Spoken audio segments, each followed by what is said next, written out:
Hey, today's Thursday, May 18th, and I'm going to talk to you guys a little bit about all the problems I've had with my 2008 Porsche 911, and also a little bit about the service costs and what stuff you got to go through every once in a while to keep up with the machine. Alright, it's a little windy out here today, so I apologize for that, but it is a beautiful day out. Look at that. Well, here's my 2008 Porsche 911.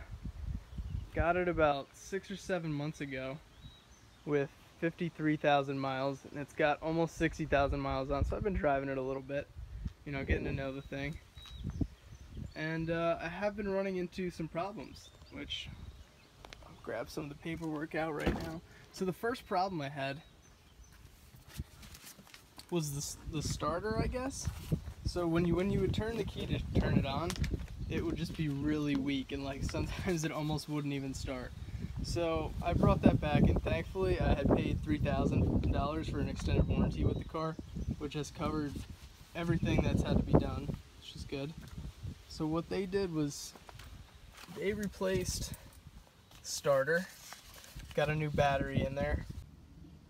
So when I brought the car in for the first problem that I had with the starter and the battery, they noticed that the transmission was actually starting to leak a little bit, which I guess is common once the car starts to get older. It's just pretty much the seals going bad, so they had to go in and take out the whole transmission and the clutch and everything and replace all the seals and make sure that was all good. But that was nice, it was covered by warranty, because that was the bulk of the charge when the warranty company got that bill, but that was nice. So that solved that problem. That was about 2 months into my ownership. Second problem I had is the water pump started leaking coolant everywhere. So I'll show you where that is. Yeah, I was just driving one day and started seeing some steam coming out from behind, and it told me my coolant was low. So it was down in there, and this is where it started leaking from, right up here, which I'll cut to right now and show you a picture of where it was coming out from. But yeah, I had to stop and get it flatbedded out to the dealer to get that problem fixed.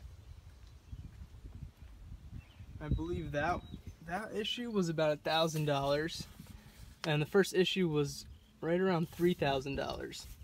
I already got my money back for this thing.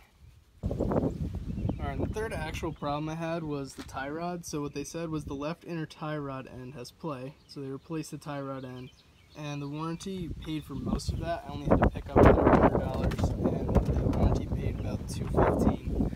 So that was nice. Now what I want to do is I want to jump into the service costs.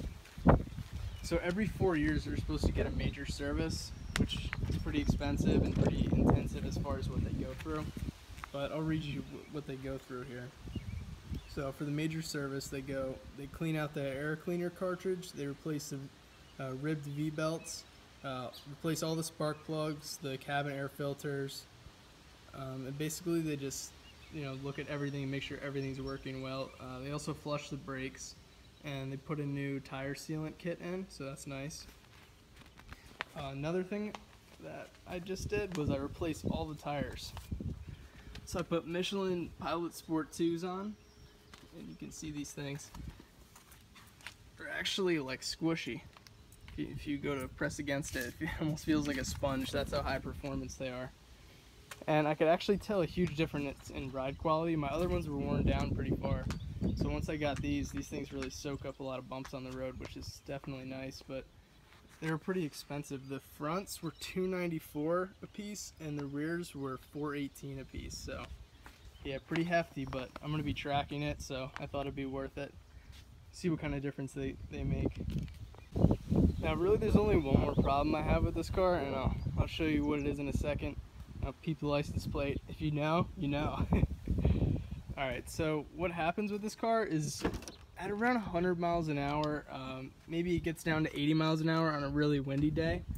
What happens is you hear this terrible whistle while you're driving, and it gets super annoying when you're on the track or if you're on a windy day or whatever. Because this car should not be whistling like that. So I was doing a lot of research on it, and a lot of people seem to have this problem with the mirrors. So there's like a little gap in between where the plastic fits together, and I guess it makes it whistle.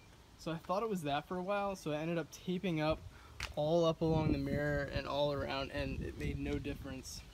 And then when I was driving, I was really trying to hear where it was coming from, and it seemed like it was coming from around the dash area, so I did some more research.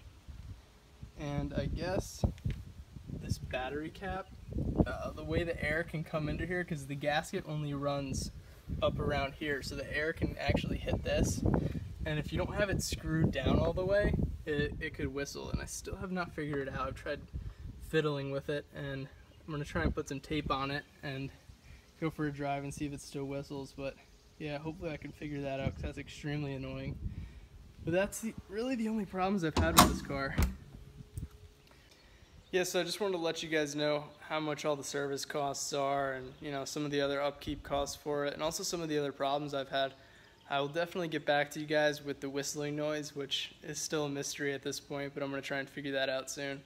But thank you guys for watching so much, and I'll be doing a review on this baby soon, and also that one right there. Ooh. Alright, see you guys. Subscribe for more. Thanks.